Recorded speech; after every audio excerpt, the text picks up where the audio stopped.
11 बज गए। आ गया। अब ये प्लेन गिरेगा।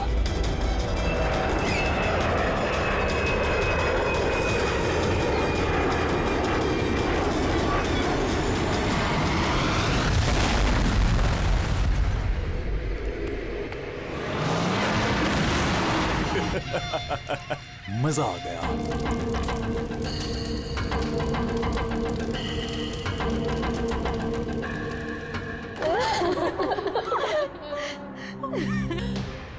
प्लेन में आप तीनों के हस्बैंड्स के अलावा सिर्फ पायलट था।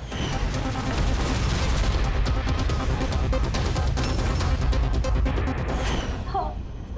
और अभी तक उनकी कोई खबर नहीं मिली। देखिए, अथॉरिटीज से हमने पूरी पूछताछ की और उन्होंने बताया कि प्लेन में कोई तकनीकी खराबी नहीं थी। तो फिर आप लोगों को ऐसे क्यों लगता है कि ये एक्सीडेंट नहीं था, ये प्लेन क्रैश नहीं था, बल्कि किसी ने जानबूझकर इनका खून किया है? उन्हें कई दिनों से धमकी भरे कॉल्स आ रहे थे। देखिए, आप तीनों के हस्बैंड जाने माने बिल्डर्स हैं, तो धमकी वगैरह तो हो सकता है कि ऐसे कॉल्स आ गए हों, लेकिन एग्जैक्टली क्या हुआ था आप बता सकते हैं? हाँ, वो तीनों सूरत जा रहे थे कोई जमीन खरीदने, पर कुछ बिल्डर्स थे जो ये नहीं चाहते थे कि ये डील हो। हाँ सर, करोड़ों की डील थी, जरूर ये काम उन्हीं में से किसी का होगा। अगर धमकी भरे कॉल आ रहे थे तो आप लोगों ने पुलिस की मदद क्यों नहीं ली? सर, हम पुलिस के पास जाना चाहते थे, पर हमारे पतियों ने हमें रोक लिया। हेलो, कौन बोल रहा है? खबरदार, अगर उस सूरत वाली जमीन के बारे में सोचा भी तो, समझे? धमकी दे रहा है? धमकी दे रहा है मुझे? धमकी समझ लो तुम। कल सुबह 11 बजे अपनी जिंदगी की आखिरी सांस लोगे तुम। तुझे जो करना है कर ले, ये डील तो मैं करके ही रहूंगा। प्लेन क्रैश भी ठीक 11 बजे हुआ था सर। 11 बज गए। अब ये प्लेन गिरेगा।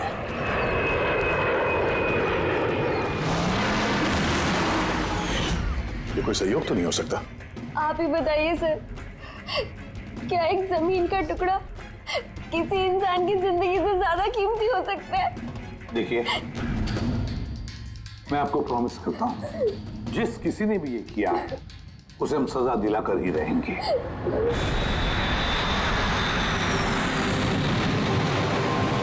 सर, हमें 5 साल हो चुके हैं ये काम करते हुए, आज तक एक भी गलती नहीं हुई है। हमारे काम में सर गलती की कोई गुंजाइश ही नहीं। अगर सर प्लेन में कोई भी प्रॉब्लम होता है तो हम उसे उड़ने नहीं देते सर। तो आप लोगों के हिसाब से प्लेन में कोई खराबी नहीं थी? बिल्कुल नहीं सर। तो क्रैश कैसे हुआ प्लेन? 4 लोगों की जानें गई हैं, कौन जिम्मेदारी लेगा उसकी? सर, मैं तो खुद हैरान हूँ कि ये हादसा हुआ कैसे। फ्लाइट रिकॉर्डर पता है ना आपको, जिसे हम ब्लैक बॉक्स कहते हैं, उसमें भी सब कुछ नॉर्मल दिख रहा है। नॉर्मल कहने से काम नहीं चलेगा, सब कुछ डिटेल में बताइए, शुरू से, टेक ऑफ होने से पहले से क्या हुआ था? हमने पूरा प्लेन चेक करके पायलट को हैंडओवर कर दिया। उसके बाद वो तीनों बिजनेसमैन प्लेन में बैठकर सूरत के लिए निकल गए।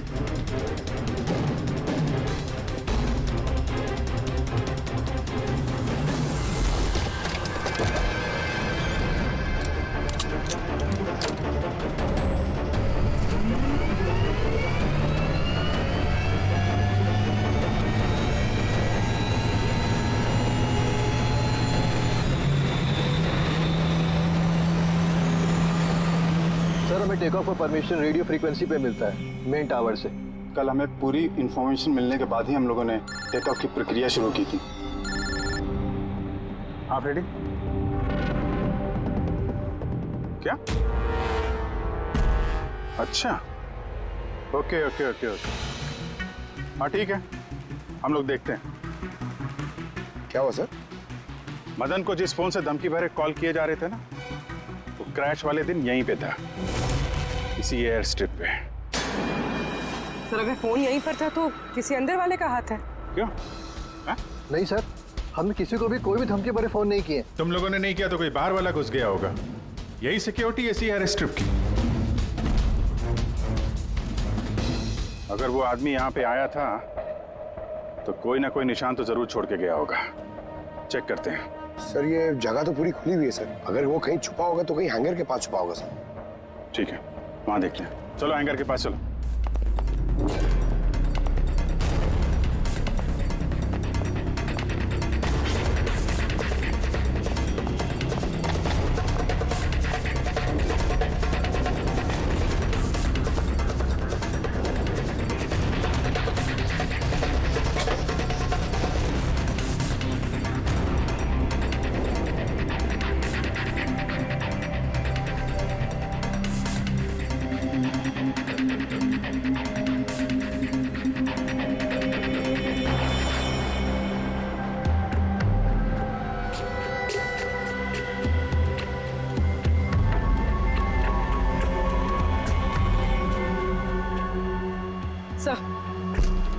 सर ये टूटा हुआ फोन मिला है। सर लगता है वो धमकी भरा कॉल इसी से किया होगा।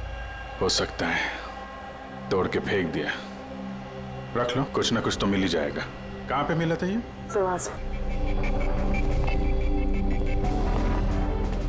सर यहाँ।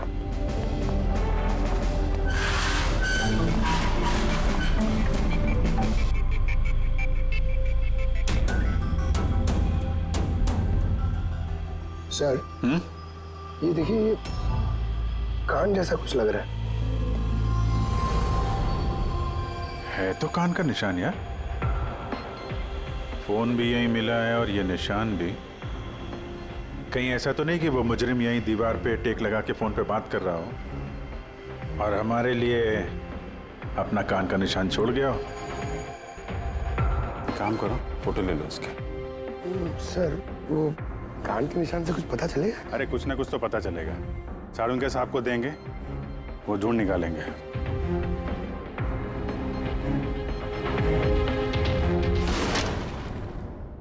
सर 2 लाशें मिल गई है, अंगद और मदन की।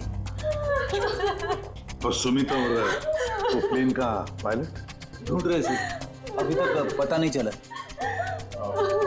आप लोग प्लीज रोइए मत, हौसला रखिए। देखिए हम आपसे वादा करते हैं, आपके पतियों का खूनी नहीं बचेगा हमारे हाथों से। सर, हाँ सर वो फोन तो मिल गया जिसे धमकी भरे कॉल किए गए थे, लेकिन सर हमारे वहां पहुंचने से पहले खूनी ने फोन तोड़ दिया ताकि हम उस तक पहुंच ना सके। सर हम जानते हैं सब किसने किया। जानती हो किसने किसने किया खून? रणदीप और शशि ने। रणदीप और शशि कौन है? हा? सर ये दोनों भी बिल्डर्स हैं। ये नहीं चाहते थे कि हम तीनों के पतियों की वो डील सक्सेसफुल हो। जानता था, मैं जानता था इस जुर्म का सारा इल्जाम हम दोनों पे ही लगने वाला है। आपकी तारीफ। सर यही है वो दोनों खूनी, रणदीप और शशि।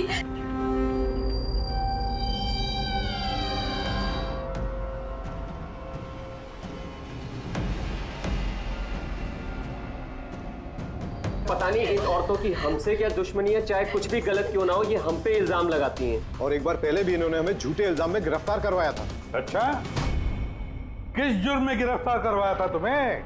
जरा हमें भी तो बताइए। सर जब पहली बार अंगद को धमकी भरे कॉल्स आ रहे थे तो मैंने ही पुलिस में रिपोर्ट लिखवाई थी इस रणदीप के खिलाफ, और पुलिस ने मुझे गिरफ्तार भी कर लिया, पर बाद में मैं निर्दोष साबित हुआ।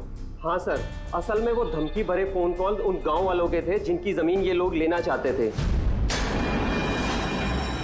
हाँ तो वो गांव वाले अब भी जेल में हैं। तो ये गंदी हरकत तुम लोगों के अलावा और कौन कर सकता है? देखा सर, फिर से हम पर इल्जाम। अगर ये हमने किया होता तुम सीआईडी के पास क्यों आते? कोई बात नहीं, बहुत जल्द दूध का दूध और पानी का पानी हो जाएगा। हाँ, क्योंकि हमें वहां पे मुजरिम के कान का निशान मिला है। तो बस उससे तो हम पता लगा ही लेंगे कि खूनी है कौन। ये दीवार पर जो गीला पेंट था उस पर जो ये कान का प्रिंट है, इस कान के प्रिंट को देखो। कुछ दिखाई देता है कान पर? इस कान के प्रिंट पे स्टार जैसे कुछ शेप का इम्प्रिंट है। और एक बात और, ये जो मुजरिम है ये समुद्र के आसपास रहता है। ये कैसे पता चला सर? मैं बताता हूं।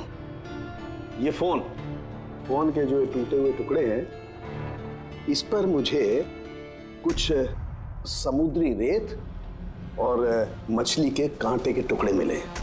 अच्छा, तो जब उस आदमी ने अपने जूते से इस फोन को तोड़ा होगा तो वो रेत और मछली के कांटे उसके जूते से निकल के फोन में चले गए। जूतों में रेत और मछली के कांटे। हो सकता है ये आदमी किसी फिश मार्केट के आसपास रहता हो। फिश मार्केट तो है ना यहाँ पे 2, एक वर्सोवा जेट्टी पे और दूसरा मड आइलैंड पे। बस अब अपना काम हो गया।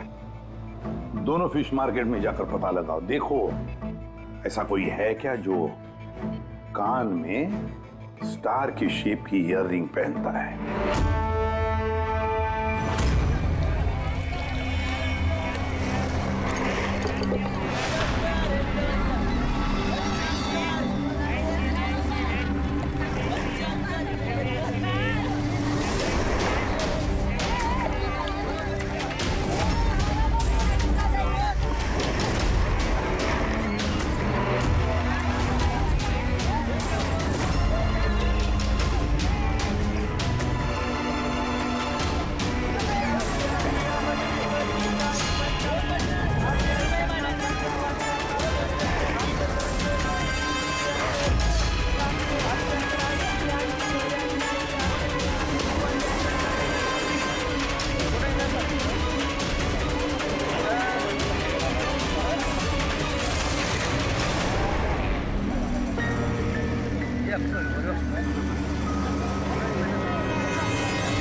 रिंग वाला आदमी मिल गया। आजा।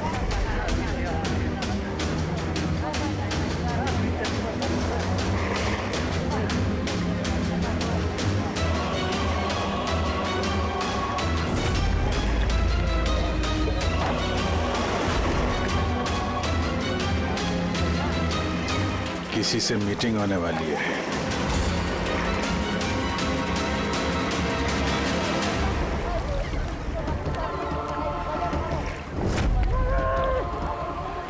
ये दूसरा आदमी कौन है? दिख नहीं रहा है।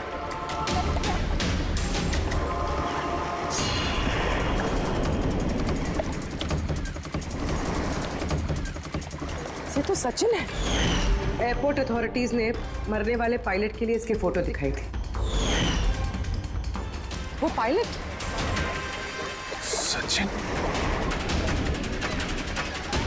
सचिन जिंदा है? सर अगर ये प्लेन क्रैश में मरा नहीं और जिंदा है तो यहाँ छुपा क्या कर रहा है? वही तो सामने क्यों नहीं आ रहा? चलो पूछते हैं इससे।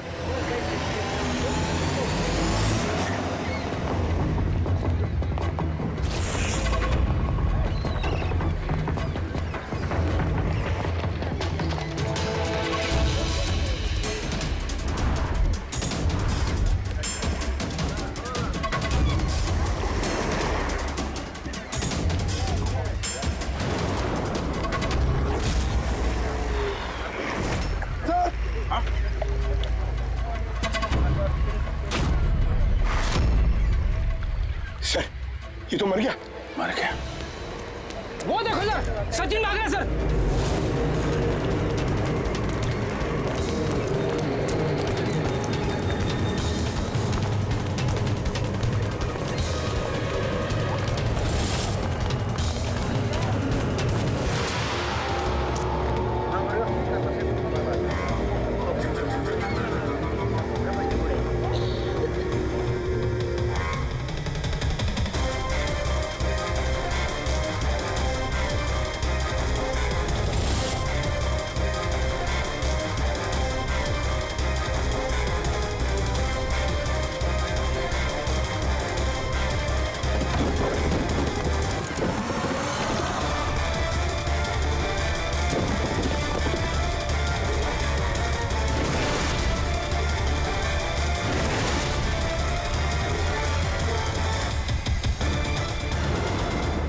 ये गया कहाँ?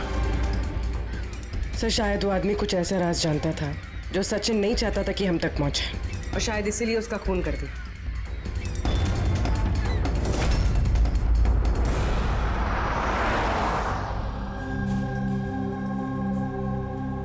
सर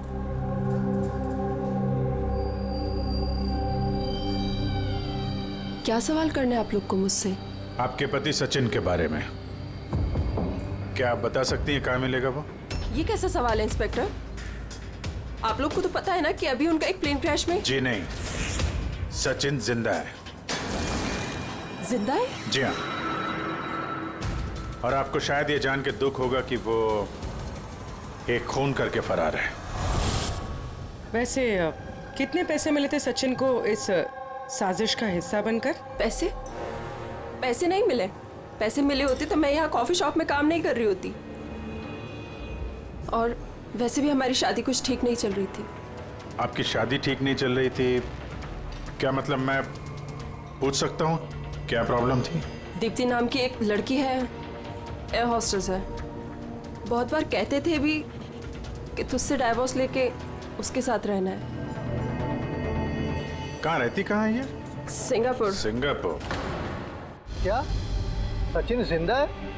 ऐसा नहीं हो सकता सर, हमने खुद अपनी आंखों से उसे प्लेन में चढ़ते हुए देखा है। सर इतने भयानक हादसे में उसका जिंदा रहना मुमकिन नहीं है सर। अरे यार, पैराशूट वगैरह से कूद गया हो तो? नहीं सर, अगर पैराशूट लेके कूदता तो किसी ना किसी की नजर जरूर पड़ती उस पर। हमसे कुछ मिस तो नहीं हो गया ना? क्या क्या बोल रहे थे तुम? क्या मिस हुआ होगा? नहीं नहीं सर, कुछ नहीं। तुम्हारी बातों से तो साफ साफ लग रहा है कि तुम लोग कुछ छुपा रहे हो। क्या बात है, बताओ बताओ जल्दी। सॉरी सर, हमसे वो थोड़ी सी गलती हो गई। कैसी गलती? सर जब प्लेन टेक ऑफ हुआ तो हम वहाँ थे ही नहीं। इतनी बड़ी गलती कैसे कर सकते हैं आप लोग? हैं? सर वो प्लेन जब रनवे पे दौड़ रहा था सर, कुछ धमाका हुआ सर। कैसा धमाका?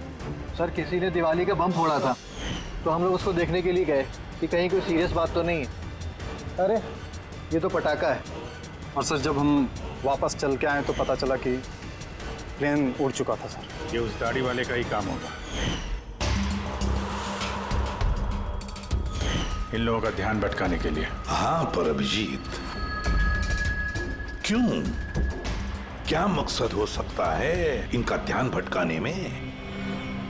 कुछ न कुछ तो गड़बड़ है अभिजीत। ये जब धमाका हुआ तब प्लेन एयर स्ट्रिप पे कहाँ था, वो जगह दिखाओ। आइए सर। चलो दिखाओ। आइए।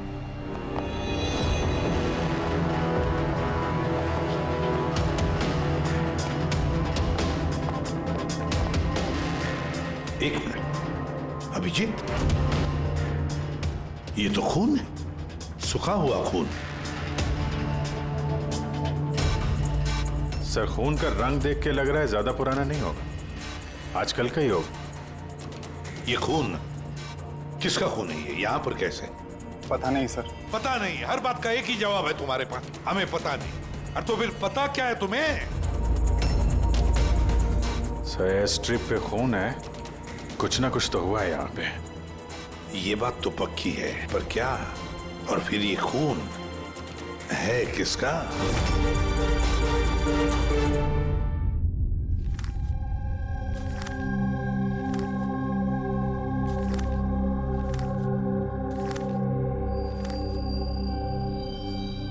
बस पता चल गया, एयर स्ट्रिप पे जो खून था वो किसका था। किसका था? ये पायलट सचिन।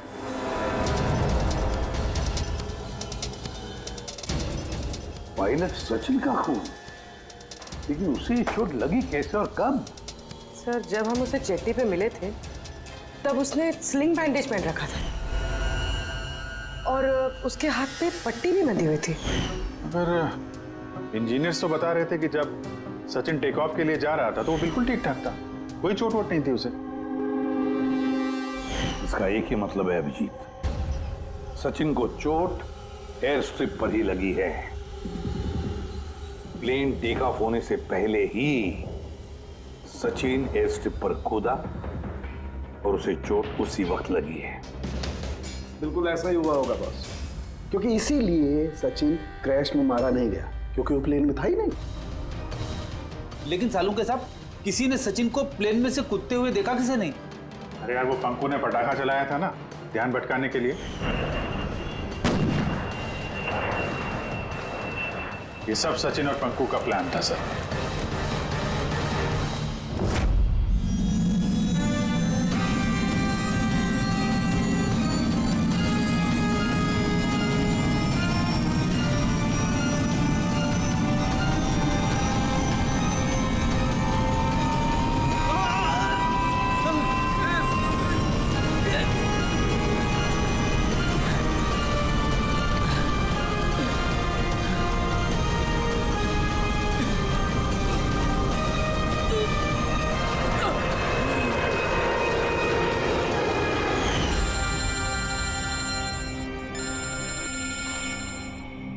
हेलो,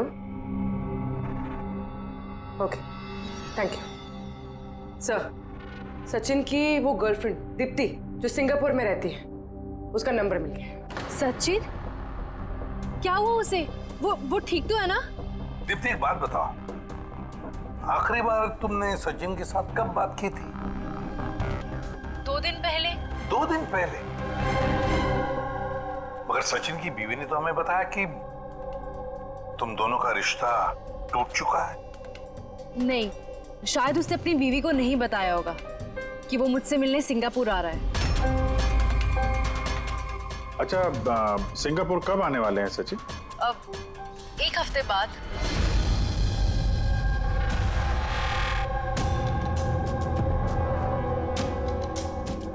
अच्छा, और क्या क्या बातें हुई तुम्हारी 2 दिन पहले?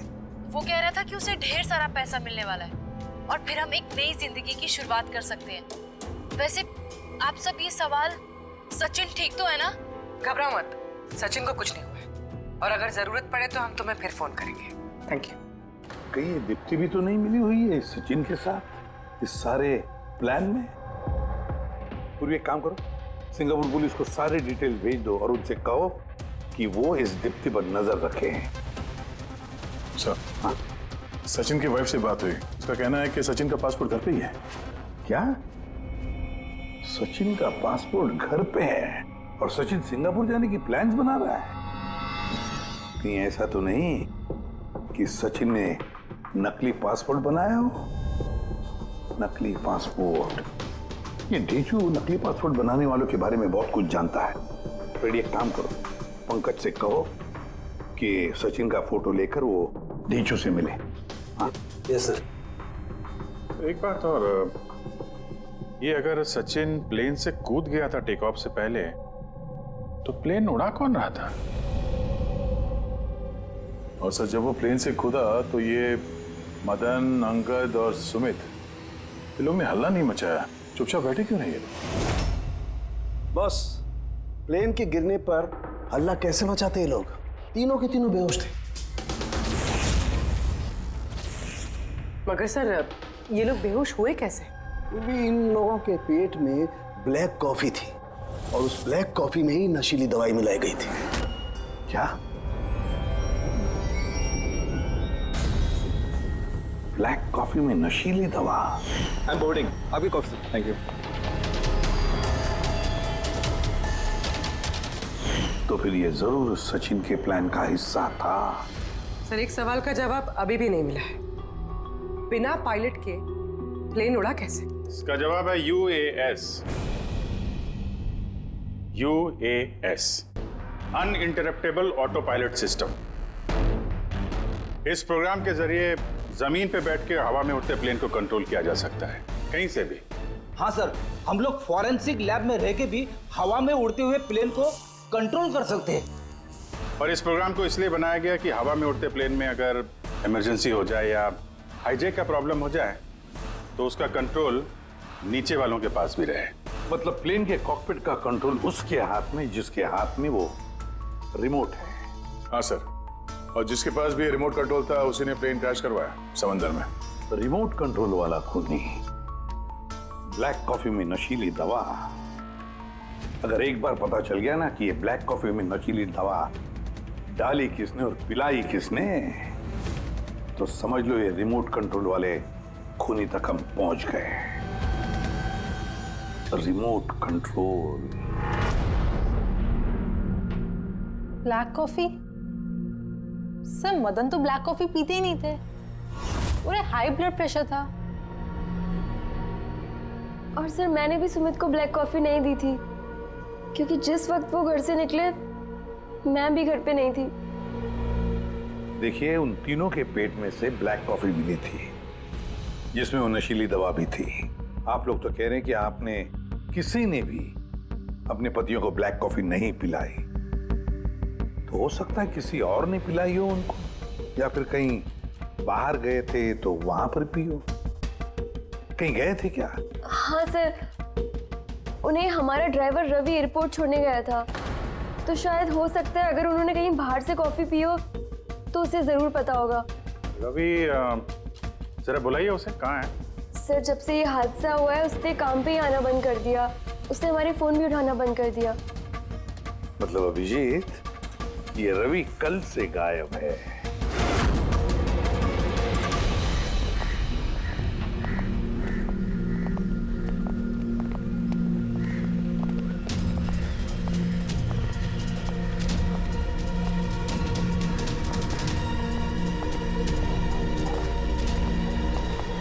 एक्सक्यूज मी, हटिए जरा, क्या बात है, क्या हुआ? देखिए सर, यहाँ से बहुत बदबू आ रही है और अभी पुलिस को भी फोन किया है, अभी तक कोई आया नहीं है। हम लोग CID से हैं।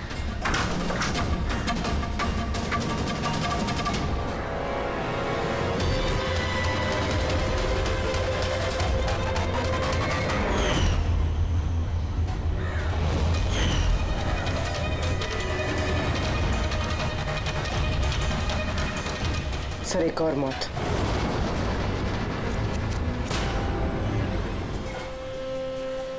अच्छा, जस्ट फॉलो मी।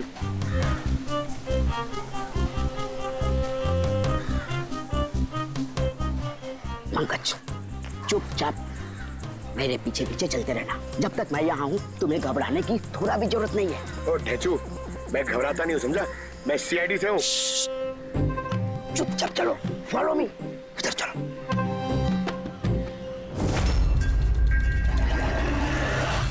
आजा पंकज।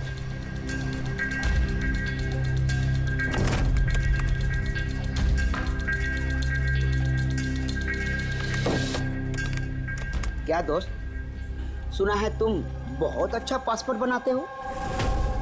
किससे सुना? मेरे एक दोस्त ने बताया। दोस्त? कौन दोस्त? ये नहीं, मैं नहीं जानता इसे।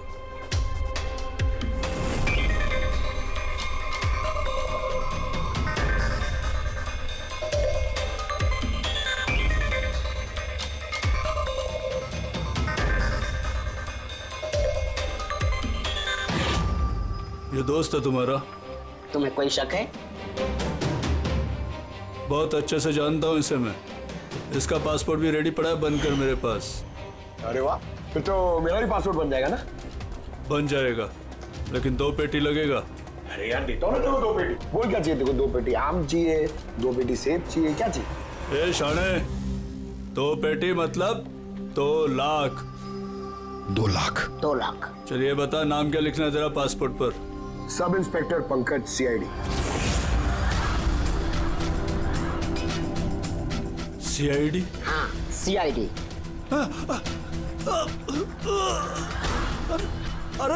अरे मैंने क्या बिगाड़ा है तुम्हारा? सिर्फ तेरा ही नहीं, सारे नकली पासपोर्ट बनाने वालों का धंधा बंद हो चुका है। जो सवाल मैं पूछूंगा ना, उसका सीधे सीधे जवाब दे, वरना 2 लाख उठक बैठक कराऊंगा यहाँ पे तुझे, समझा? पूछो क्या पूछना है? ये अपना नकली पासपोर्ट लेने कब आने वाला है? पता नहीं। पता नहीं? आज शाम को। देखा पंकज, ढेचू का कमाल। सर रवि के घर से जो बॉटल मिली है उसमें वही नशीली दवा है जो साड़ू के सर को ब्लैक कॉफी में मिली थी। इस रवि के अलावा और किसी के उंगलियों के निशान मिले उस बॉटल पे? हाँ सर, रणदीप के।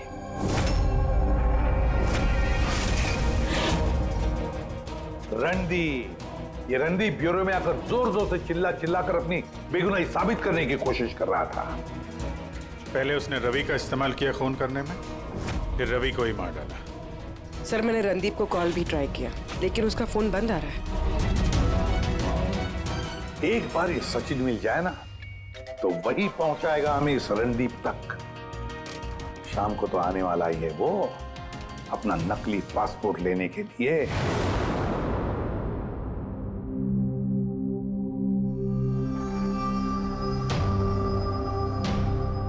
मेरा पासपोर्ट रेडी है। हाँ, तुम एक काम करो, अपना पासपोर्ट उससे ले लो, उसके पास है। अरे यार जल्दी करो, मेरे पास ज्यादा टाइम नहीं है। सही कहा तूने, तेरे पास तो बिल्कुल भी टाइम नहीं है। बस ये फोटो चिपका दूं? ये क्या मजाक है? मजाक नहीं है, ये सीआईडी का तोहफा है। सीआईडी? बता वो प्लेन क्रैश कैसे किया था तूने?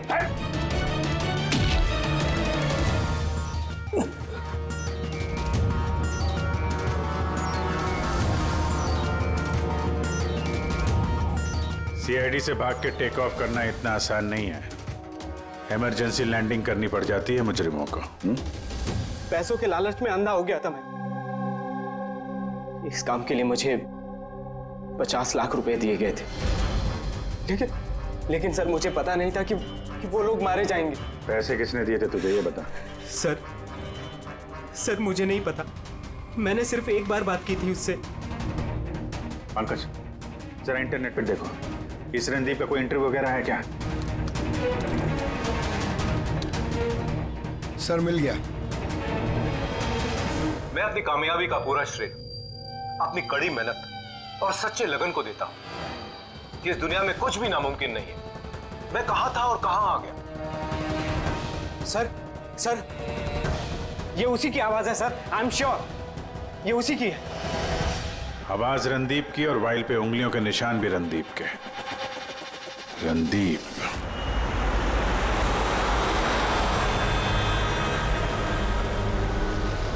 सर आगे से राइट।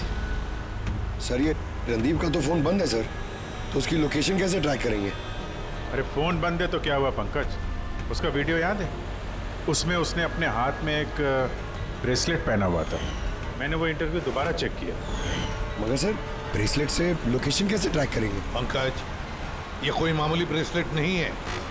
उस ब्रेसलेट में जीपीएस ट्रैकिंग भी लगाया हुआ है, और ऐसी ब्रेसलेट ज्यादातर ये टाइप 1 डायबिटीज वाले ही पहनते हैं। ब्रेसलेट में जीपीएस होता है सर? हाँ, ताकि अगर मरीज की तबीयत अचानक अगर खराब हो जाए या उसे चक्कर वक्कर आ जाए तो उसके परिवार वाले जीपीएस के सहारे उसे आसानी से ट्रैक कर सकते। पर सर ये जीपीएस बता रहा है कि रणदीप कुंदूवाड़ी।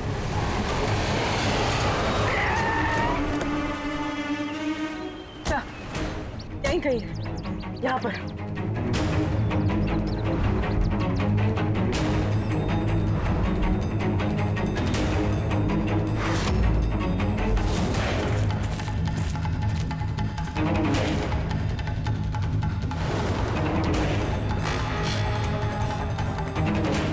इस तरफ सर यहीं कहीं है। उसकी दिल की धड़कन भी कमजोर होती जा रही है। दिल की धड़कन कमजोर होती जा रही है, यही कही है वो। क्यों ये मिट्टी अलग क्यों लग रही है? कहीं इस मिट्टी के नीचे तो नहीं हो सकता है।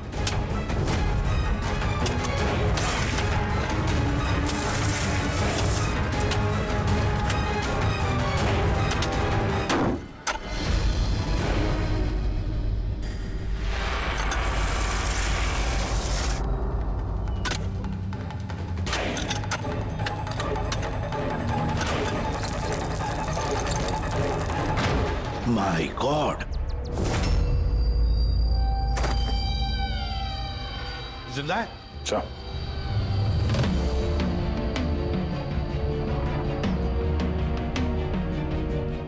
सर हम तो सोच रहे थे ये रणदीप खूनी है, पर यहाँ तो कोई उसकी ही जान लेने चला था। सर मुझे नहीं लगता कि रवि का खून रणदीप ने किया होगा, क्योंकि ब्यूरो से निकलने के बाद उसकी ब्रेसलेट की लोकेशन यहीं पर थी, वो और कहीं गया ही नहीं। मतलब जिसने भी सचिन को पैसे दिए वो रणदीप नहीं, कोई और ही है। लेकिन सर आवाज तो उससे की थी, उसने खुद पहचानी है। फिर भी आवाज बदल के बात करना कोई बड़ी बात नहीं है। और आजकल सर ऐसे ऐसे मोबाइल ऐप्स आए हैं जिसके जरिए कोई भी किसी की भी आवाज में बात कर सकता है। तो फिर कौन कौन है वो जिसने रणदीप को फंसाने की कोशिश की? है कौन वो जिसने ये आवाज बदलने वाला ऐप इस्तेमाल किया?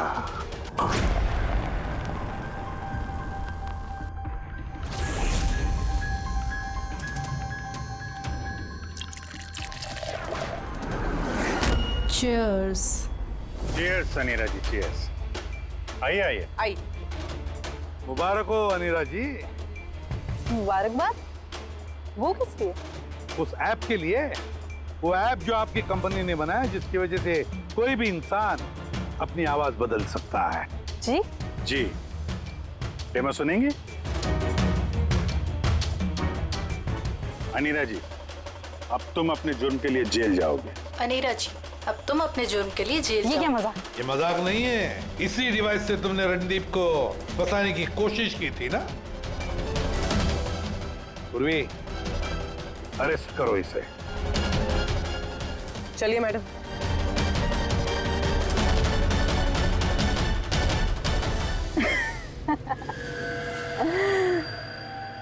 इतनी भी क्या जल्दी है सीआईडी वालों, जरा उधर तो देखिए। जाने दो उसे। बेवकूफी छोड़ दो ये। छोड़ो उनको।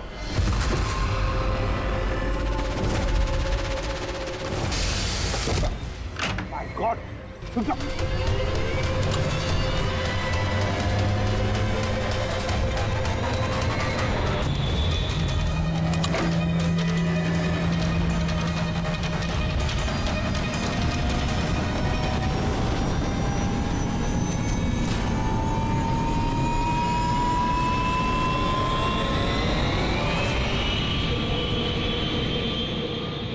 Good bye CID.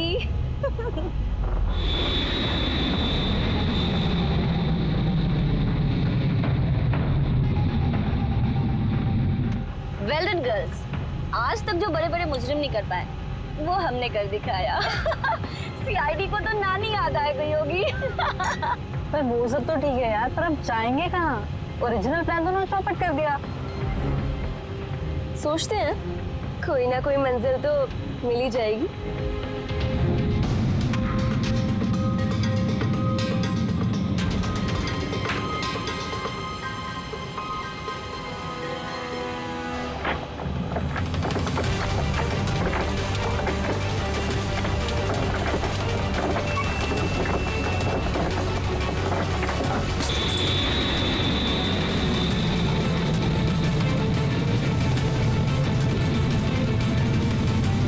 अरे अनीरा, ये कैसे प्लेन उड़ा रही हो तुम? अरे मैं नहीं चला रही हूँ यार, तुमने तो कहा था ना कि तुम्हें प्लेन उड़ाना आता है। अरे मैं ये नहीं कर रही हूँ, ये अपने आप हो रहा है। ओह नो, प्लेन तो नहीं उड़ा रहा।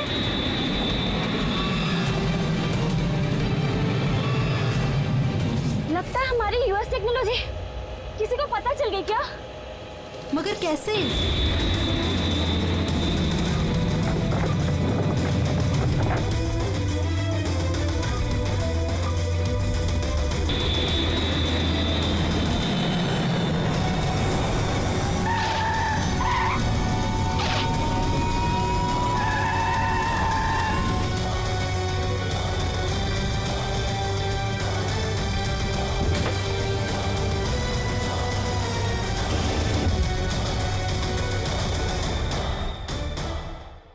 आइए।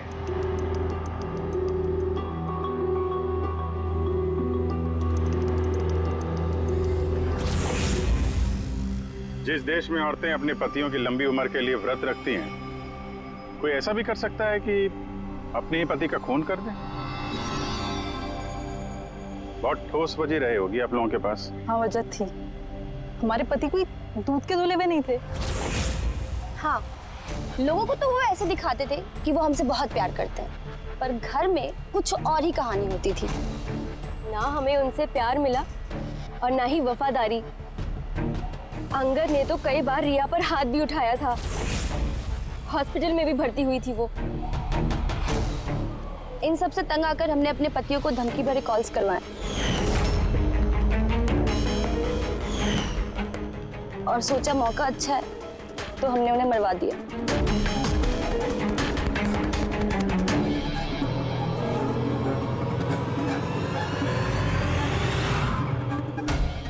और किस्मत देखिए, रणदीप रवि के पास गया वो बेहोशी वाली दवाई लेकर, ताकि हमारे पति मीटिंग में पहुंच ही ना पाए।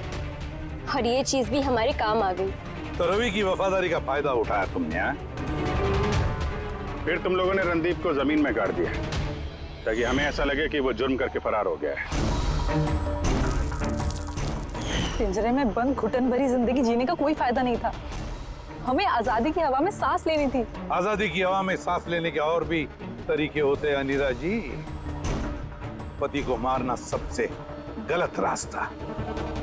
सही होता अगर तुम पतियों से अलग हो जाती, लेकिन नहीं, तुम तीनों ने ऐसा रास्ता चुना जो तुम्हें घुटन भरी जिंदगी तक ले जाएगा, और वो भी जेल की सलाखों के पीछे। For more updates, subscribe to our channel, click the show links and enjoy watching the videos.